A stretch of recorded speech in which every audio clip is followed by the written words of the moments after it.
Yo, what's up guys? Bill here, Classic Rock and Metal Review. Time for a little one-off bootleg episode. Tell you how to find bootlegs.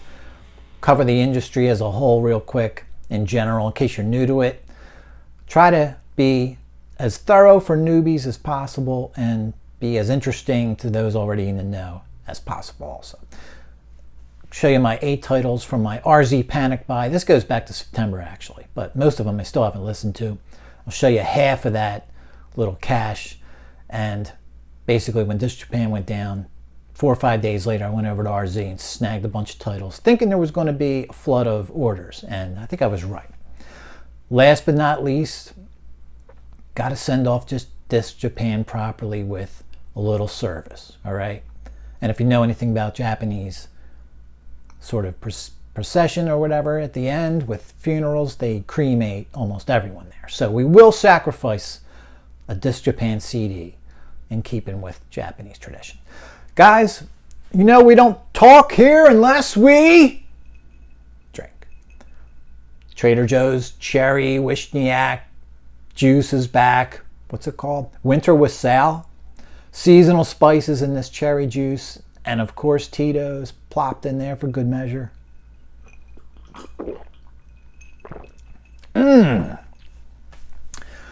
Merry Christmas, bitches. I think today's the first day of Hanukkah. By the time you see this, not, but so happy holidays to everyone. Let's get to it. Let me catch up here with my little notes. All right, so in August, we lost a dear friend, Disc Japan. Why did we love them? Authentic Japanese bootlegs, for one thing. Reasonable prices, reliably working website, and reasonable flat rate shipping. You know, I mean, they were just my go-to. Probably a lot of yours, I know. Like Withdrawal, right? They had good quantities of product, and their customer service, if you ever needed to use it, I used it once, came through, no problem. What happened to them? Pink Floyd filed a lawsuit against them back in June 2023. Disc Japan, by not responding, basically allowed an injunction by the court forcing the website to be shut down. So, by the way, this injunction was filed, this lawsuit was filed in the United States, in Illinois. So for all I know, the site might still be active worldwide and just shut down in the United States. If any of you guys have access to foreign servers, let me know if that's the case, because that would be a reason to get one of these programs or software where you can access other servers. By early August, Disc Japan pulled all their Floyd titles, maybe hoping that would keep the heat off them. However, the site went down, in the US at least, 3rd week of August. So guys, in keeping with Japanese tradition, in effigy, we will cremate one of my Disc Japan CDs. And no, it's not going to be something awesome, I know. But the CD wasn't bad, just not great. So goodbye to Elvis. Metalheads, try to contain your joy and show a little respect, at least for Disc Japan, if not Elvis. I mean, I love Elvis, but someone had to go. Man, it really sucks. It is definitely not an easy thing, losing Disc Japan. But I am going to tell you all how to get around it. First, we're just going to cover bootlegs in general, the whole industry. Goodbye Elvis, and goodbye Disc Japan. There's our symbolic burning. Guys, it's a new year coming up. Time to wash your hands of Disc Japan. You know, they're not coming back. Unless, like I said, maybe they're still on foreign servers. If that's the case, I'll let your asses know. Hopefully someone lets me know. All right, so bootlegs. Why do we love them? Well, it's pretty easy. Unreleased, hard to find, cost prohibitive, out of print material. All of the above, really, right? The unreleased stuff, demos, concerts, alternate mixes. Starting to get some of that officially from the bands themselves. But, you know, bootlegs have been doing it forever. Limited edition official releases that are rare or out of print, you know, which make them pricey on the aftermarket. Bootlegs, you know, sort of like do their own versions of them. You get stuff that's limited edition, otherwise would have been ridiculously out of your ability to get. You know, the ethical issue, is it the band's own fault? Well, if they control the rights to the recordings, they choose not to release it, maybe kind of. The other thing though is how many of us want this stuff? A couple thousand people. not necessarily going to be worth it for them to release something. At least as far as they know. Things are changing lately. Super deluxe editions starting to cover stuff. Now, here's the other thing though. Bands don't always have the rights to this material. All right? It doesn't make business sense to pay people for the rights to these concerts that may have been filmed, recorded, whoever owns the rights, and it varies internationally where you go. You know, to be able to sell 20,000 copies of some rare concert, is it going to be worth it for them to have to pay a couple $100,000 to get the rights? So it's not necessarily the band's fault, is what I'm getting at. So other times now it's starting to happen around the world. Public domain coming into effect, especially with the 50-year law in some countries. Things that were that had copyrights for 50 years, that 50 years is expiring. So things are public domain. The band can't necessarily sell it unless they take certain actions. So owners of the recordings, like I said, their asking price might make it too high to make it worth the band obtaining. Okay, in all cases about bootlegs, the legal hurdles, all right, involved in getting everyone paid. Production of the physical product, right? Let's just take, for example, Ozzy Bark the Moon demos. Let's just say Sharon had an epiphany, hit her head falling down the steps or something. We all know we don't want that, but, you know, let's say she wants to release Bark the Moon demos, because after all, she is Ozzy when it comes to releasing stuff. There was no contract in place for what to do with the demos or rehearsals of Bark the Moon. Contracts with the players on the album, people in the studio, engineers and all, that was for the album itself, not for what was going on in the studio leading up to the album. So there's no contract there. It has to make one up. Label support, you know, you need a label to put this out. Do they want to release a Bark the Moon demos? I'm sure at this point they would. But there's the whole manufacturing and, you know, where there's a will, there's a way, yeah. But anyway, bands just can't snap their fingers and release whatever they want, whenever they want. History of bootlegs, quickly. The first one that was being pressed on a mass production label that I could tell, 1969. I think it was a Dylan. I'm sure there were personal tapes being recorded at concerts before that, but bootlegs go back almost 55 years at this point, as far as we know. So they're not going away anytime soon. So let's just get to the good shit. How do I find bootlegs? All right. How do you find things like box sets, 4 CD box sets that don't exist by the band, like this bad boy? A certain seller got me this one. He deals in CDs, but he deals in vinyl and these 4 CD box sets too. Floyd Lapse of Reason, that's kind of cool. That got me into that album after I've been pissing on it for however many years. That was my one last, let me give this a shot. If this doesn't do it, nothing ever will. And here's a limited edition Zeppelin, famous September 29th. Is it 71? Yep, 71 show from Japan. Mostly soundboard, augmented with some audience and some other stage recordings or what have you. But a nice, you know, Osaka Festival Hall, limited edition 4 CD. So there's a dude that has these. You've seen all the usual stuff. RZ has, this Japan used to have. Guys, there are hundreds of sites probably out there, at least dozens and probably hundreds websites selling bootlegs.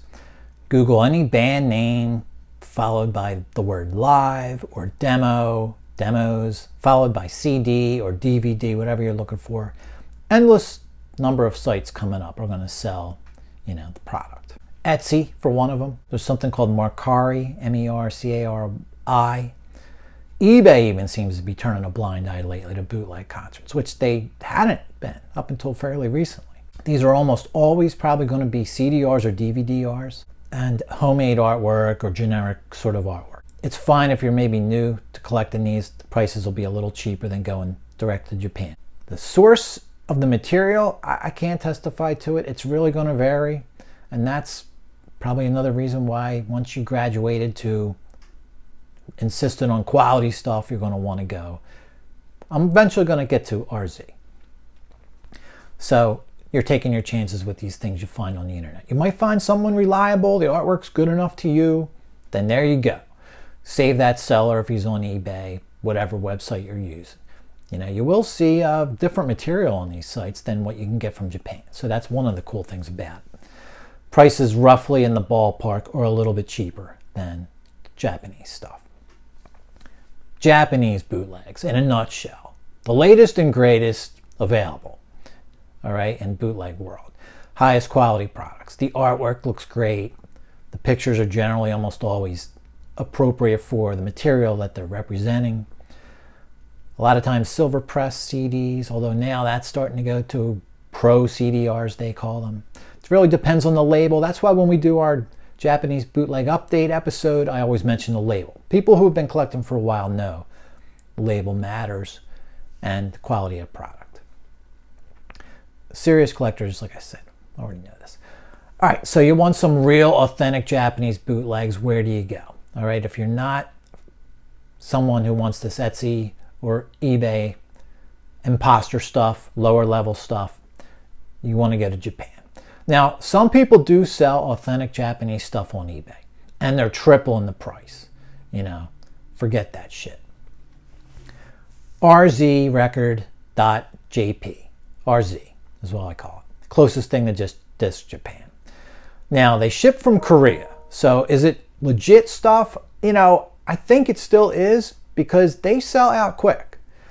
If it was a total rip-off clone, copy site, they wouldn't run out. They run out fast, like within a week, days sometimes of the products.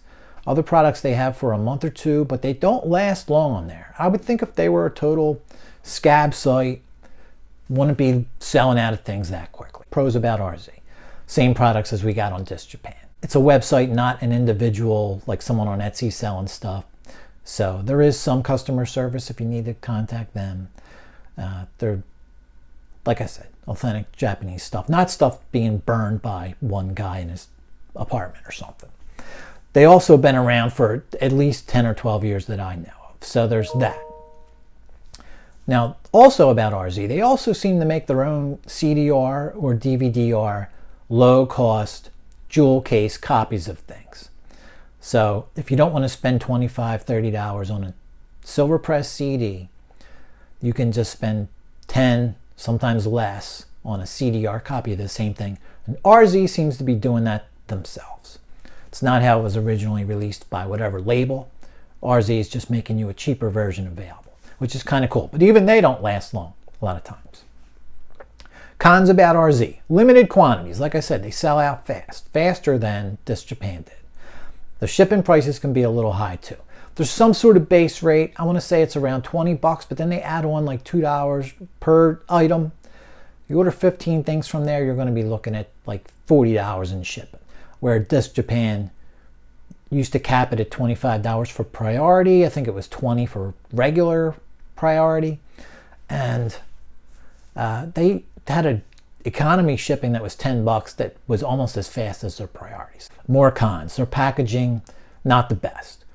I've got about a half dozen orders from them. I had 2 with cracked up cases. One was an order of 14 things, I think. 11 cases smashed up. Although the last 3 orders, everything's been fine. So the packaging can be a little jacked up. The cost, like I said, the cost from Disc Japan rather, it's pricier to begin with, but they do have semi-regular sales, either 30% off. Before Disc Japan went down, they used to have 50% off sales almost all the time. There was no point buying anything full price from that site. Now, I haven't seen a half off sale since Disc Japan went down. 30% off is as good as it's going to get. Did an order a few weeks ago, 30% off. Takes a little bit of the sting out of that higher shipping. The website can be a little quirky. It does work. It works pretty well as far as throwing things in your cart. There are 4 special sections in the top left-hand corner when you're looking at the app anyway. New releases, etc. Back in stock or something like that. A lot of those sections are often blank, all right? And the other thing is when items do appear in that section, let's say it's an AC/DC title, it won't appear, that title will only be there, not under the AC/DC section. So if those sections are working, check those first, because items that are in there aren't going to be under the band's own section also. So it's one or the other. And even when I've also had some items disappear from my cart. And then when I search for the title again the next day, it's nowhere to be found. So a little quirky of a website, all right? Bottom line though with RZ, the 1 or 2 pros outweigh all those cons at the end of the day. Namely, authentic Japanese bootlegs. The sale prices take the sting out of their higher prices and their higher shipping. I really don't order from them unless there's some kind of sale going on. Otherwise, it's just nuts. You'll learn how to navigate that quirky website if you keep going to it enough. Now, finding some private sellers. I need a drink for this. I'll divulge as much as I can without giving some people up.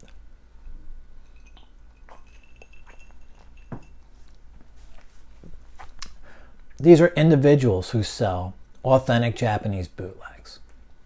I use 2 of them. I kind of forget how I hooked up with the first dude. And I'm glad I kept them around. I've only probably used them 3 times in 15 years. Big batch of DVDs once, and that Sabbath Born Again demos another time. He's also the guy with these 4 CD sets. I showed you the Zeppelin, I showed you the Floyd. There's another Floyd and another Zeppelin back there. Seattle 75. Rip off of the Empress Valley CD set.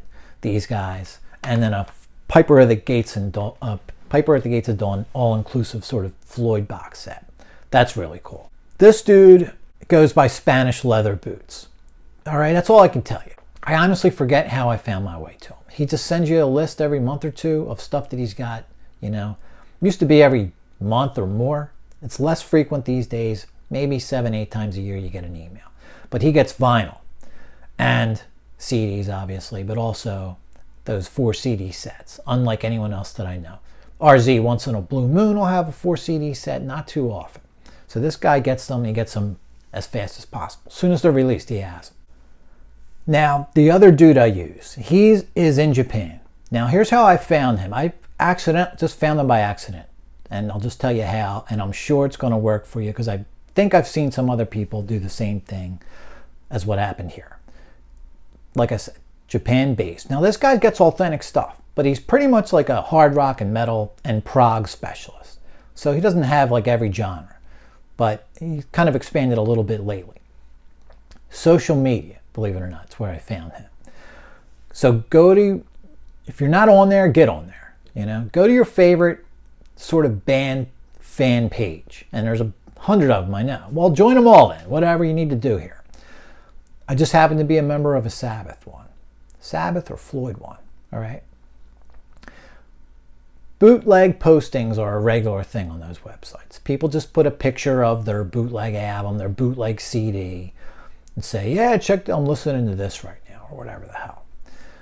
Search through the comments. Someone's probably going to ask, where did you get that? And if no one else asks, just ask yourself. That's how I got this guy's name. And someone else had asked, where did you get that from? So someone else replied, here's the dude I get my shit from. I think it was his email address and everything. So I wrote him, and now I'm on his mailing list for the last 4 years or so. He's a semi-main dude. It's when I had This Japan, it was great. They were like the majority of my stuff. But now I can still deal with RZ, this other dude who's in Japan, and this other guy that I use once in a while for the vinyl and box sets. The 3 of them are enough for me. But I actually should probably be on social media looking to get some more names, But that's how I got it. Go to your band's fan pages, any of them. You're already in there, then you know what I'm talking about. Just ask people who post those pictures. I'm sure someone's going to give them up at some point. Now, like I said, he's still dealing 3 or 4 years later, so it's not like people are looking to bust these guys on Facebook, luckily for them. So I'm not saying it's cool that someone did that online. I'm not going to give you that here, but that's how I found them out. So, people will give you his info. Other people's info. I should probably, like I said, go down there and try to get some more names myself. Just dealing with 2 guys and RZ. But that's enough for me. As you know, these things aren't cheap. So let's get to my late August RZ sort of panic buy. About it, like I said, a week after This Japan went down. I kind of foresaw there was going to be a rush of people going to RZ. And I was pretty much right, I think. And capitalized on the last half price sale that they had. So yeah, I still spent some money, but got some stuff. And you know what? I also mentioned earlier how I was on RZ's site. I had a bunch of Thin Lizzy CD, DVD combos in my cart. Then one day they just all disappeared and I couldn't find them anywhere on their website. I'm not sure what the deal was there. Maybe they had them in stock and then they didn't think they had them in stock, or not sure what happened.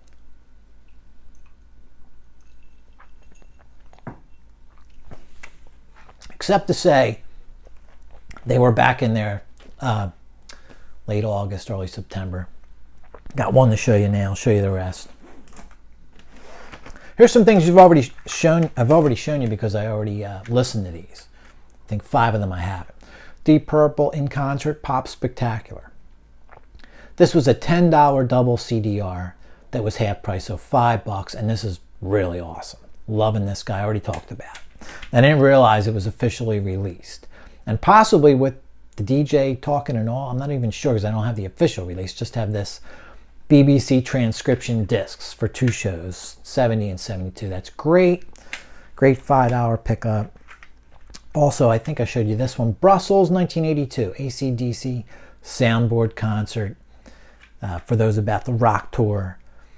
Not the best sounding thing, but pretty good enough for me, man. It sounds really good. The Back in Black material sounds great. Not a full show, unfortunately, but still worth it because I really enjoy that one. I just listened to this one once a few days ago for the first time. CSN Live in Mountain View, 1988. Soundboard show.